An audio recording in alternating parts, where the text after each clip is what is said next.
Welcome back to BBVN online classes. In chapter number 7, Introduction to Python, the next topic is operators.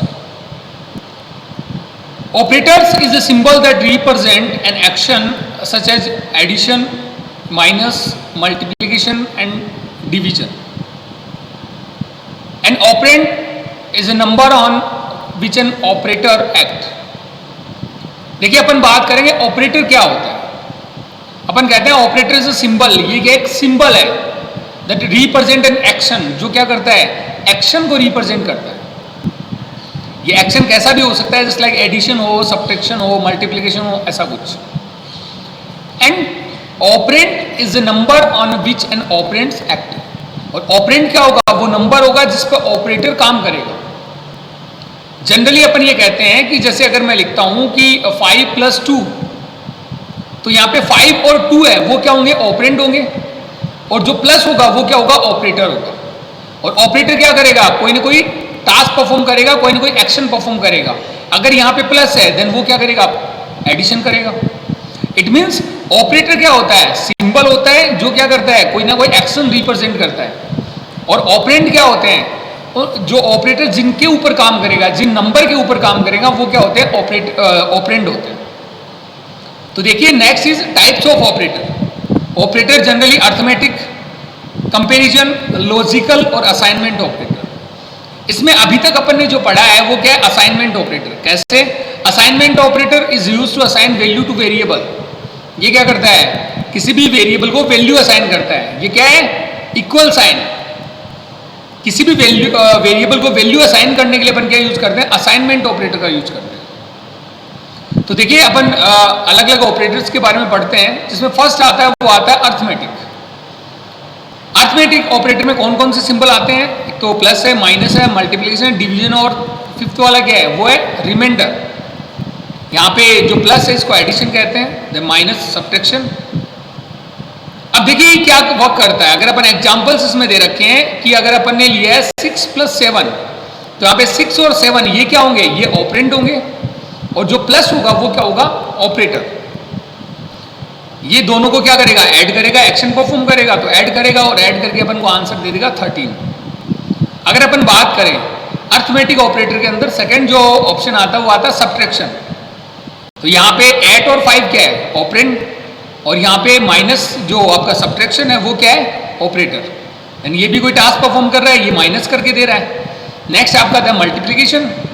तो 4 × 5 ये 20 answer कर रहा है. और फोर्थ जो है वो अपना क्या है, डिवीजन. तो ये क्या करेगा, ऑपरेटर डिवाइड करके देगा. तो अपना आंसर क्या आ जाता है, 5. अब इसमें नया आपको मिलेगा, वो मिलेगा देखिए परसेंटेज साइन है. यहाँ पे जो परसेंटेज साइन है इसे अपन कहते हैं रिमाइंडर. अब रिमाइंडर कैसे काम करेगा, सपोज दैट मैंने यहाँ पे लिखा है 13 रिमाइंडर 2. तो यहाँ पे 13 और 2 ये दोनों क्या है, ऑपरेंड है. और ऑपरेटर क्या है, यहाँ पे जो आपका परसेंटेज साइन दे रखा है, जिसको अपन यहाँ पे क्या कहते हैं, यहाँ पे कहते हैं अपन रिमाइंडर. अब ये करेगा क्या, अगर अपन 13 को 2 से डिवाइड करते हैं तो यहाँ पे जो रिमाइंडर आता है, जो शेषफल आता है, वो अपन को यहाँ पे मिलेगा. तो अगर अपन देखते हैं कि 13 को 2 से डिवाइड करते हैं तो 6 टाइम तो पूरा पूरा आपका डिवाइड हो जाता है. बाद में क्या होता है, 1 रिमाइंडर होता है. रिमाइंडर अपन को यहाँ पे आंसर में मिल जाता है. तो ये आपका arithmetic operator. Next is comparison operator. अब कंपैरिजन ऑपरेटर क्या करेगा, कंपेयर करेगा वैल्यू को. अगर दो वैल्यू आपने दे रखी है तो उन दोनों को कंपेयर करने का काम कौन करेगा, आपका कंपैरिजन ऑपरेटर करेगा. तो देखिए इसमें कौन कौन से सिंबल है, greater than, less than, not equal to, greater than equal, less than equal और इज इक्वल टू. देखिए इज इक्वल टू यहाँ पे जो दे रखा है वो यहाँ पे 2 टाइम्स आपको असाइनमेंट ऑपरेटर है. इट मीन्स अगर अपन किसी वैल्यू को कंपेयर कर रहे हैं कि दोनों वैल्यू इक्वल है क्या, तो अपन यहाँ पे यूज करेंगे. तो देखते हैं 1 बाई 1.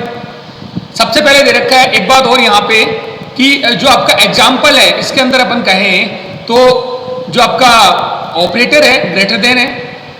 यहाँ पर दोनों तरफ क्या है, ऑपरेंड है. और जो आपका यहाँ पर बीच में आपके जो दे रखा है वो क्या है, यहाँ पे ऑपरेटर. और आंसर हमेशा जो कंपैरिजन ऑपरेटर है उसका क्या बनेगा, आंसर हमेशा आइदर ट्रू और फॉल्स होगा. या तो इसका आंसर ट्रू होगा या फिर फॉल्स होगा. तो देखते हैं अपन 5 > 3. 5 3 से बड़ा है तो ये ट्रू होगा. नेक्स्ट इज 3 लेस देन 7, 3 है वो लेस देन है 7 से, तो ये भी ट्रू होगा। Next is not equal to 4, not equal to 4, 4 के बराबर नहीं है, ऐसा है क्या? ऐसा नहीं है, इसलिए आंसर क्या आ रहा है? फॉल्स। नेक्स्ट इज देखिए यहां पर दे रखा है ग्रेटर देन इक्वल, या तो ये ग्रेटर देन होना चाहिए या फिर ये इक्वल होना चाहिए, दोनों में से एक कंडीशन ट्रू होनी चाहिए। तो 5 ग्रेटर देन इक्वल, 5 या तो ग्रेटर देन हो 5 के या फिर इक्वल हो। तो यहां पे अपन देख पा रहे हैं कि ये ग्रेटर देन तो नहीं होता पर इक्वल होता है, तो आंसर यहां पे क्या आएगा? True. Next is less than, 4 less than equal to 6, या तो 4 6 के बराबर हो या फिर लेस देन हो।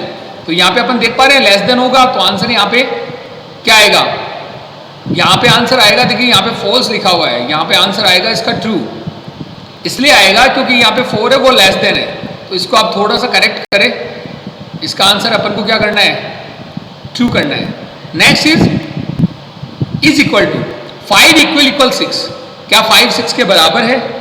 तो जब इक्वलिटी चेक करते हैं तो अपन 2 टाइम असाइनमेंट ऑपरेटर का यूज करते हैं, और अगर 2 टाइम असाइनमेंट ऑपरेटर का यूज करते हैं तो वो क्या बन जाता है अपने? Is equal to comparison operator बन जाता है। तो ये दोनों बराबर है क्या? नहीं है, इसलिए यहां पे आंसर क्या आ रहा है? फॉल्स। तो आपको इतना सा ध्यान में रखना है, ये जो आपकी टेबल दे रखी है इसमें ये आंसर है वो फॉल्स है, तो ये आंसर एक्चुअली गलत है, यहां पे क्या होगा? ट्रू होगा। ठीक है, तो यहां पे अपन इसको ट्रू कर लेते हैं, ये जो फॉल्स है इसको मैं हटा देता हूं, यहां पे अपन को क्या करना है? ट्रू करना है। ठीक है, अगर आप बुक में भी आपके दे रखा है तो इसको आप ट्रू करेंगे, तो ये अपना क्या हो गया? ट्रू हो गया। ओके, बाकी सारा अपना ठीक है।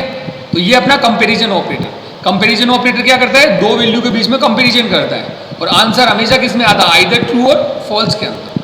Thank you.